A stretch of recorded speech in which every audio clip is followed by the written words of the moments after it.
My passion and whole life growing up was wrestling. You know, I wanted to be an NCAA champion. I wanted to be an Olympic champion. You know, I had big goals. You know, I really committed my life to that. I was a junior college national champion. I was a NCAA All-American, Division I.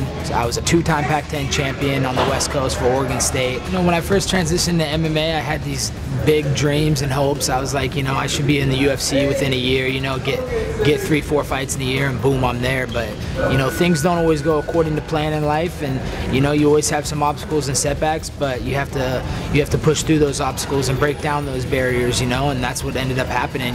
You know, it was tough. You know, I went through some hard times, but you know, I always believed that I was going to be where I'm at now, and every day I wake up I'm like, wow, I'm a UFC fighter, man. It's just, you know, it's just the title alone, just it feels like a dream. You know, some days it doesn't feel real, you know, so it's just hard to, you know, it's hard to swallow sometimes, but it's like, you know, this is where, you know, I've been telling my friends for 10 years that I'm going to be here, and they're always putting on my social medias. They're like, man, I remember this story one time when you told me you were going to be in the UFC when we were playing ping pong, you know, and they just, all these different cool stories, you know, just to see it come true is just, it's a dream come true.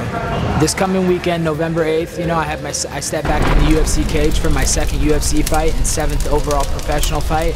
And, you know, I'm just preparing more mentally. You know, my whole life, you know, I'm 26 years old. My whole life has been prepared for this moment. You know, I've been wrestling and competing my whole life, you know. So, you know, I know I'm ready physically. It's more just a mentality and being mentally ready. So, you know, I'm just going through the steps and motions through my head, you know, when I step in that cage, you know, just being calm and relaxed. You don't want to get too excited. You see guys in the UFC a lot of times, you know, they get so amped up, and then by the time it's fight time, they're dumped. They have no energy because it's called an adrenaline dump. So, you know, that's because they don't mentally handle the situation the right way. So I'm just mentally preparing for a dogfight, you know, because, you know, that's what fighting is. You know, every time guys are coming to be in dogfights. So, you know, I'm prepared for a dogfight, but, you know, I expect a really convincing, dominating victory.